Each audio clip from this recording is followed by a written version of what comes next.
Breaking news in France. We're learning there was an explosion at a nuclear power plant this morning. This is a fast developing story. Here's what we know. This morning, an explosion in the engine room at a nuclear plant on France's northern coast sparked a fire, injuring at least 5 people at the plant. The fire is believed to have started by a fan which had a hardware malfunction in the engine room where the electricity is produced. Rescuers are at the scene assessing the damage right now. Officials have told ABC News that there is no risk of a radiation leak, calling it a significant technical event, but not a nuclear incident because the fire took place outside the nuclear zone. Now, in really rather worrying news, a cleaning robot sent into Japan's Fukushima nuclear plant had to be pulled out from its mission due to technical glitches most likely caused by ultra-high radiation levels. Based on analysis of images from the robot-mounted cameras, the radiation reading inside the number 2 reactor at the number 1 nuclear plant was 650 sieverts an hour. During a similar probe late last month, Tokyo Electric Power Company estimated the radiation in the primary containment vessel to be 530 sieverts an hour. The robot entered the reactor on Thursday for the first time since the March 2011 earthquake and tsunami to inspect and clean a passage before further examinations. Despite the absolutely off-the-charts figures which can kill a person almost instantly, TEPCO officials insist radiation is not leaking outside of the utility. Meanwhile, U.S. President Donald Trump has agreed to honor the One China policy after his remarks questioning the long-standing policy escalated diplomatic tensions between them. According to the White House, Trump spoke with President Xi Jinping of China on the phone Thursday evening, U.S. local time. It was their first phone call since Trump's inauguration. Xi reportedly expressed his willingness to engage in mutual cooperative relations, and Trump was said to have acknowledged the importance of the U.S.-China relationship. The two leaders also invited each other to visit their respective countries. The Chinese President Xi Jinping has said that China appreciates U.S. President Donald Trump's upholding of the One China policy. Xi Jinping made the remarks in a phone conversation with Trump on Thursday. In the call, Xi Jinping said he believes that the United States and China are cooperative partners and that through joint efforts, relations between the two countries can be taken to historic new highs. President Putin has apologized for a Russian airstrike in northern Syria that accidentally hit Turkish positions, killing 3 soldiers. It is now confirmed that 3 Turkish military were accidentally killed in a Russian airstrike in northern Syria near the town of Al-Bab. It's a 2-hour drive from Aleppo, the epicenter of recent fighting and the scene to perhaps the most severe clashes in 6 years of war here in Syria. Much of that area is under the control of the Islamic State, so-called ISIS, and the Russian airstrikes were supposed to target their positions. But as Russia's President Vladimir Putin explained to his Turkish counterpart, Prime Minister Recep Erdogan, due to miscommunication, the positions of the Turkish army were hit instead. Vladimir Putin had a phone call with Recep Erdogan, and the two sides agreed to have closer cooperation in countering terrorism here in Syria. We also know that Russia and Turkey agreed to have a joint investigation into this deadly incident. Reuters reports that Russia views the deployment of NATO troops and military hardware to the Baltic states, Poland, and Germany as a threat, and has no information about how and when the buildup will end, the RIA news agency reported on Thursday. RIA cited Russian Deputy Foreign Minister Alexei Meshkov as saying Moscow was watching closely and would ensure that its own security was guaranteed. Meshkov's comments follow the United States deploying thousands of soldiers and heavy weaponry to Poland, the Baltic states, and southeastern Europe in its biggest buildup since the Cold War. German troops and armor are also due to reinforce Lithuania this month as part of NATO's plans, which are designed to reassure European countries after Russia's 2014 annexation of Ukraine's Crimea. Earlier on Thursday, Russia said it viewed Romania as a NATO outpost and as a threat due to its hosting elements of a U.S. anti-missile shield. Immediately after Donald Trump was elected, U.S. diplomats urged Lithuania to rush through an agreement to keep American troops on its soil. According to Reuters, the move reflected the alarm that the new Russia-friendly U.S. president might try to stop more deployments in Europe. A document from the Lithuanian Defense Ministry shows agreement was signed just a few days before Trump's inauguration. It also became the first step toward locking the new U.S. president into a NATO strategy to deter Russia in Poland and the Baltics, following Moscow's 2014 annexation of Crimea. According to the UN assistance mission in Afghanistan, the number of civilian casualties in that nation hit a record high last year. Yet the fighting between government and insurgent forces only intensifies. It is America's longest war. U.S. soldiers have been in Afghanistan for more than 15 years. That's 5 years longer than the Vietnam War. The 13,500 NATO and U.S. troops are helping the Afghan security forces, battling a resurgent Taliban. The NATO commanding officer believes Afghanistan is important strategically. Of the 98 groups designated as terrorist by the U.S., 20 are in this region. This is the highest concentration of terrorist groups anywhere in the world.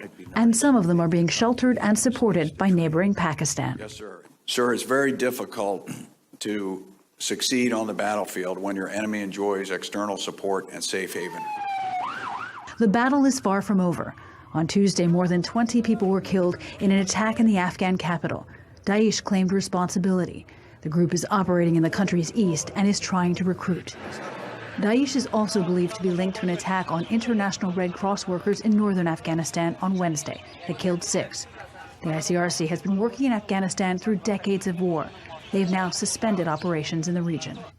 Nicholson says Russia is meddling in Afghanistan, trying to prop up the Taliban. Senators ask why Russia would get involved.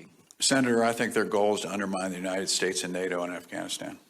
This week, President Trump vowed that U.S. forces would have everything they need. But he still hasn't spoken directly about Afghanistan.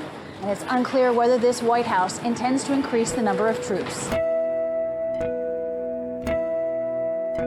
Britain has confirmed that it scrambled Typhoon jets to monitor 2 Russian Blackjack bombers which flew near UK airspace. It's the latest example of Russian planes flying close to Britain.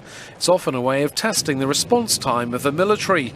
France says it escorted the bombers along its coast.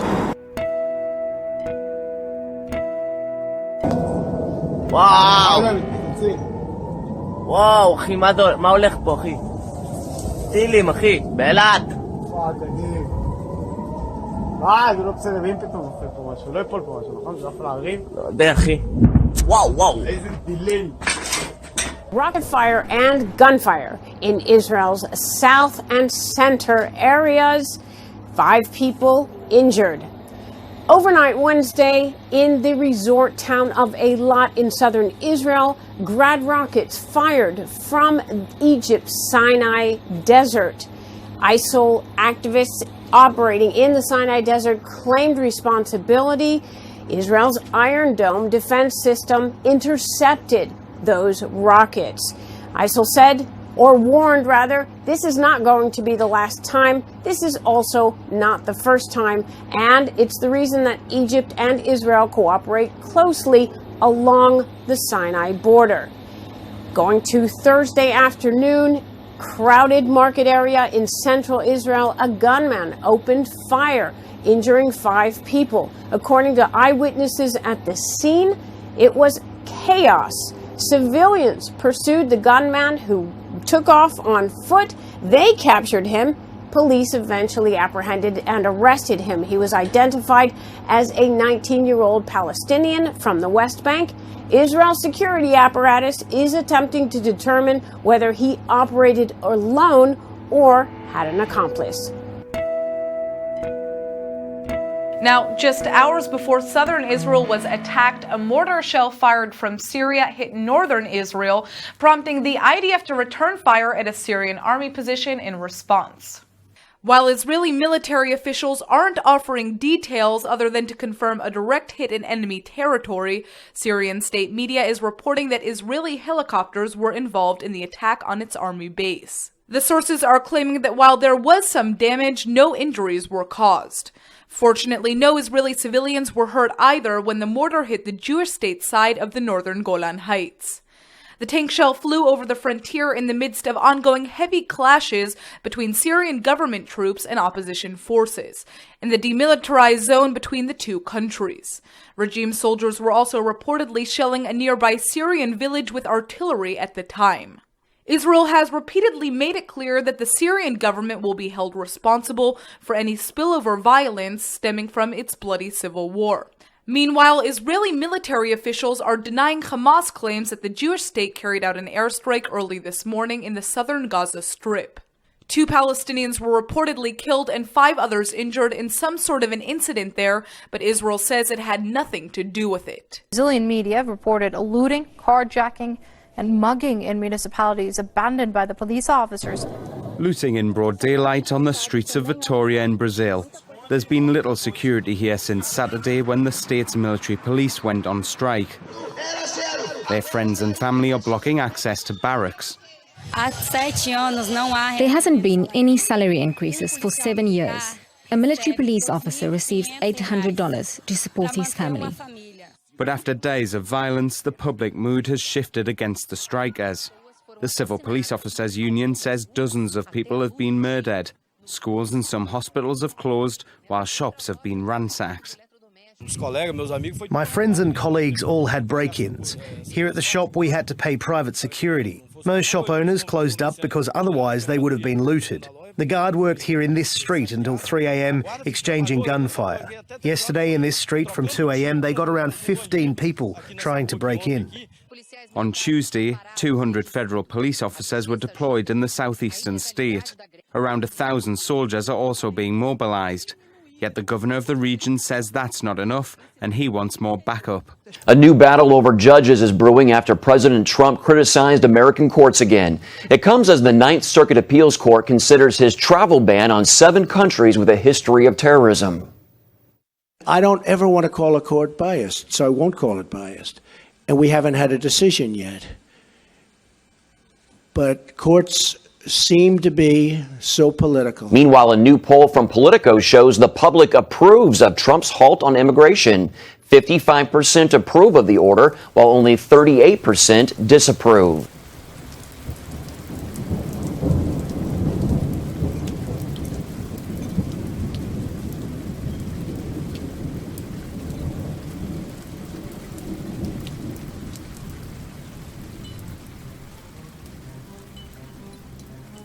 On Thursday, the Ninth U.S. Circuit Court of Appeals ruled against President Trump's request to reinstate the travel ban. The ruling will likely give Republican lawmakers more momentum for something they've tried to do for years, break the court into 2. The Ninth Circuit covers 1 in 5 Americans. The average turnaround time exceeds 15 months.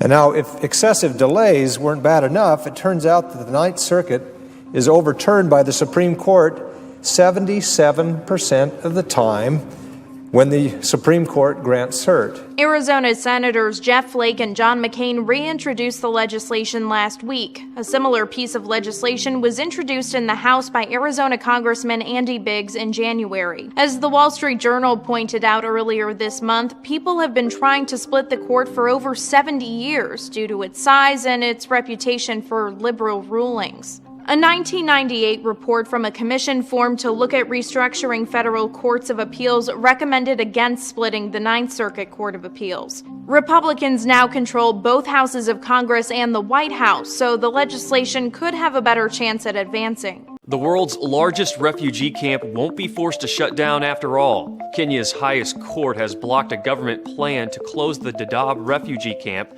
because the move was ruled discriminatory and unconstitutional. Last year, the Kenyan government issued an order to dissolve the United Nations-run camp.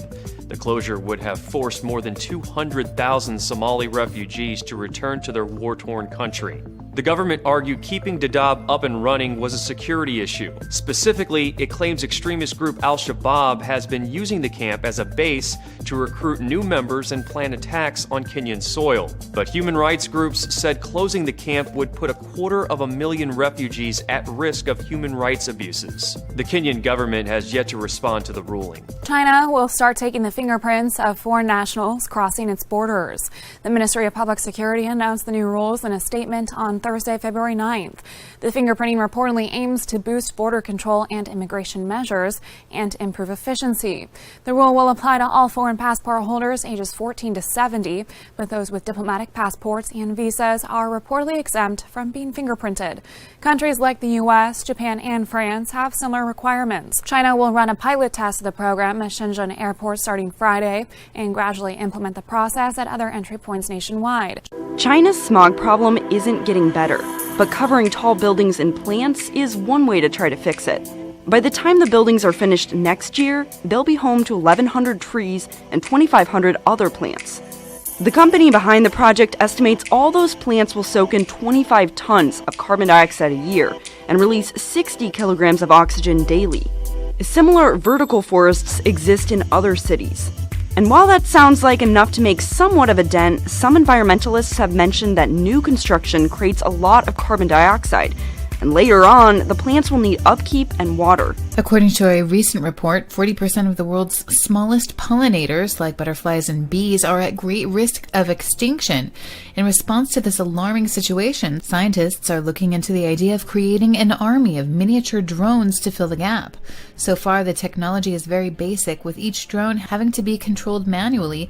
However, tests so far have shown the promise of success, and researchers say that eventually the drones could one day learn to fly on their own, using GPS and artificial intelligence. While this may prove a measure that could help the pollination situation, it still doesn't account for the bee's ability to manufacture honey, another vital ecology contribution of the bee.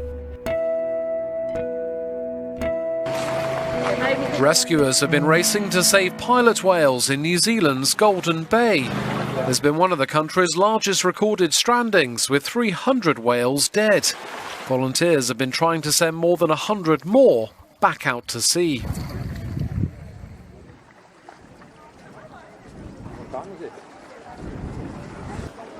We're hoping for the water to come up, please. Oh, it's amazing. And there are people from all over the world. Anyone who's within Kui has heard about this. They've just come over. We brought 3 hitchhikers over who just said they wanted to come here and do whatever they could. More heavy rain in Northern California. In the town of Orinda, a hillside rolled into a home. In Fresno County yesterday, a man and his car were fished out of a creek. Here's the silver lining. A year ago, much of the state was severely dry, but now only about 11% is in severe drought, and less than 1%, that area there in red, is extreme. Good morning. There are concerns New South Wales could be hit with rolling blackouts today as a 3-day heatwave begins. Sydney siders will head to the beach and crank the air conditioning to escape temperatures in the high 30s and early 40s. Many have struggled to cope, with dozens taken to hospital and surgeries cancelled. In 2 of our theatres, we couldn't proceed due to the humidity problems. Last night was another hot one, staying in the high 20s for most of the evening. Residents braced for more power outages. 90,000 homes were cut off on Wednesday night due to high demand, 40-plus heat and a lack of wind generation. Politics over the blackouts are hitting boiling point. Last night, quite frankly, was avoidable and should have been avoided. And of course they want to blame it on everybody else. Well, I suppose they could blame it on the wind because it wasn't blowing yesterday. This is an issue about competence. Authorities have also issued blackout warnings for residents in New South Wales. The next 3 days in Sydney are going to be the hottest 3 days on record for Western Sydney, with temperatures likely to be getting up around 42 to 45 degrees every single day. The electricity failure, a national problem. We can't afford to go the way South Australia has, which has the most expensive and the least reliable electricity in Australia. Bad for jobs, bad for business, bad for families. So we've got a lot to do. It's a complex issue. Let's get to work. Today in the Northeast, a blizzard howled in from the west. 50 million people were in its path. Some got up to 1.5 feet of snow. Well, people here have been in the thick of this blizzard most of the day with heavy snow and high winds not only whipping up those waves, but leaving many people here without power. Vehicles large and small were slipping and sliding on the snow-covered roads in Plymouth, Massachusetts. It's pure ice underneath the snow. Snow on top of ice. Wind gusts estimated at 65 miles per hour knocked out power to streetlights and 1,200 homes. Have you been out today? Yes. Plymouth Fire Chief Ed Bradley drove through town to see how residents were coping in blizzard conditions. And hopefully that everybody would stay off the road. Eventually the conditions would get so bad you won't be able to see a couple feet in front of the vehicle. It'll just be complete whiteout. Rob McClellan lost power temporarily and worried about his 13-month-old baby, Connor. So we've got some gas, to get the gas down. If we have to, we can get the generator going, but at least we've got some heat now for our son. The state's emergency management agency said more than 55,000 Massachusetts homes and businesses lost power during the day. Along the coast, 6-foot waves battered homes. In South Boston, where some 12 inches of snow fell, schools and some government offices closed. And in New York City, at least 9 inches of snow fell. Scott, due to this blizzard, schools in Boston will be closed again for a second day tomorrow.